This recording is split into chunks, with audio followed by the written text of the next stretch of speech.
hainan o lugawan na talaga naman mapapatulo ang laway nyo sa dami ng sahog. Perfect na perfect nga to ngayon sa tag-ulan. At sa murang halaga, pwede mo nang matikman ang kanilang lugaw overload na merong atay, puso, may tuwalya at chicharong bulaklak. Bago ko i-chika sa inyo kung saan yan matatagpuan, abay samahan nyo muna ako. For today's ganap nga, magbabiyahe tayo papunta ng Baliwag, Bulacan. Punta pa nga lang kami dito sa Baliwag, inabutan na nga kami ng malakas na ulan. Ngayong araw din kasi, mamimili nga ako ng mga tiles na ilalagay ko nga sa kubo. Araw na rin kasi kung hindi nakakapag-update sa inyo dun sa pinagagawa naming rest house. Kasi syempre, paano ako mag-update? Di naman ako nagpupunta pa dun.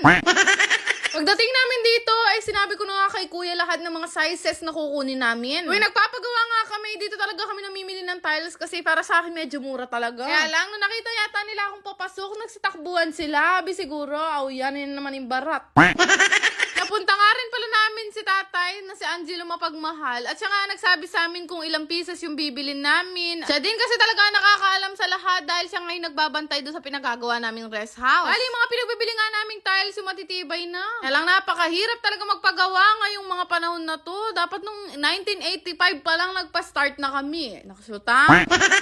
Pero syempre, bilang nakapagpagawa na nga kami dahil din ng bahay ni Bebo, alam na nga namin kung ano yung mga tiles na bibilin namin dalawa. Sabi nga sa amin nung kaibigan namin, wag daw kami pipili ng mga mat, lalo na sa kusina dahil nagagasgas. Feeling naman namin, nabili na namin lahat ng mga kailangan naming tiles. Syempre, nagbayad na rin kami ni Bebo at sabi sa amin ni Kuya, bukas na daw yan i-deliver. Grabe no, partida, kubo pa lang ang pinagagawa namin. Ngayon napapaisip ako, magkano kaya rugo ang aabutin ng bahay namin dalawa ni Bebo? Grabe naman kasi talaga ngayon, sumobra kamahal ang mga materialis. Kaya naman habang nagdadrive nga si Bebo papunta doon sa pupuntahan pa namin, napapaisip rugo ako, ilang video pa kaya ang i-upload ko araw-araw. Naksyuta. Hindi na nga sana kami nung napanood namin ang vlog ni Food Trip San Orti at meron daw masarap na lugawan dito malapit sa Unitap Baliwag. Last ko nga nadadaanan dito si Kuya pero hindi pa ako nakakakain sa kanya. Buti na talaga nung nagpunta kami dito hindi pa karamihan yung tao. Tapos lang din kasi ng malakas na ulan kaya nakabuelo kami na makakain agad. Sabi ko nga sa inyo, wala nang mura ngayon sa Pilipinas. Ultimo lugaw, mahal na. Pero dito kay Kuya, yung overload niyang lugaw na may kasamang 3 klaseng laman nagkakahalaga lang ng 60 pesos. O diba, ganyan sana ang presyo ng lugaw sa Pilipinas. Hindi yung isang takal, 250 pesos. Naksyuta. Una nga rin na bahala magtimpla at hindi ka nila titipirin sa bawang. Anli bawang din sila, naksyuta.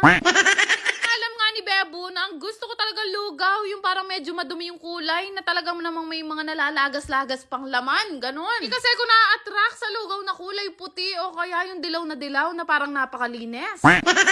Abe, bukod nga sa lugaw overload ni Kuya na to na may kasamang tuwalya, atay, puso at bulaklak. Abe, yung pinakalugaw niya may kasama pandugo. Abe, kung mas malapit lang talaga sa amin si Kuya, panigurado yung treadmill ko. Ibebenta ko na dahil mas madalas pa akong kakain ng lugaw kaysa tumakbo. Kasi kung makakita ng lugawan na talagang napakamura ng presyo at ganito karami yung sahog. Bawat sandok mo kasi sa kutsara, may kasamang sahog, hindi mo na kailangang kalkalin yung pinakababa. Pero sa totoo lang, aminin ko sa inyo guys, na nitong mga araw na to, nasa stage nga ako ng matinding pagdadayet. Meron kasi pinaghahandaan ng isang Disney princess. Pero sige na nga, i-check ako na sa inyo. Kasi ang isa sa mga representative o lalaban sa Binibining Pilipinas. Kaya naman kailangan ko talaga mahabol ang pang-Miss Universe na bewang ko, size 22. Ganun, naksyuta. Babawiin ko na yung sinabi ko kahit alam kong hindi naman kayo maniniwala. Kahit sino naman talaga hindi maniniwala. Sa lakas kong kumain na to, kuha ko pa meg pageant, naksyuta. Ito nga kay Kuya, hindi only refill. May bayad nga yung refill niya dito per takal, pero hulaan nyo kung magkano. Tama ka, Darang Marie. 5 piso lang ang bayad ng refill ni Kuya. Naksyuta. Ito nga si Bebo, pang 5 refill niya na yan. Diyos ko, renggout mo. Ano ba naman ang hindi mapaparefill sa lugaw ni Kuya? Bakit yung lugaw nauubos, yung mga sahog niya hindi? Tingnan niyo tong si Bebo. Mas mahal pa yata yung binayad niya sa kaka-refill kaysa dun sa overload lugaw niya. Sobrang nagustuhan kasi talaga namin itong lugawan din eh. Noong tinanong ko nga si Kuya kung ilang balde yung nauubos niya sa araw-araw, sabi niya, as of now, nakaka-11 na ako. Ay, Diyos ko. So, yun nga, nung matapos na nga kaming kumain, nagpasama lang sa amin yung kaibigan namin at kami nga ni Bebo ay nagtingin-tingin na rin ng mga appliances na kakailanganin namin. Pili na nga sana kami ng rep ngayong araw, kaya lang naisip namin, wala pa pala kaming budget ngayon, hanggang lugaw pa lang kami. Naksyuta. Yan lang naman. Salamat!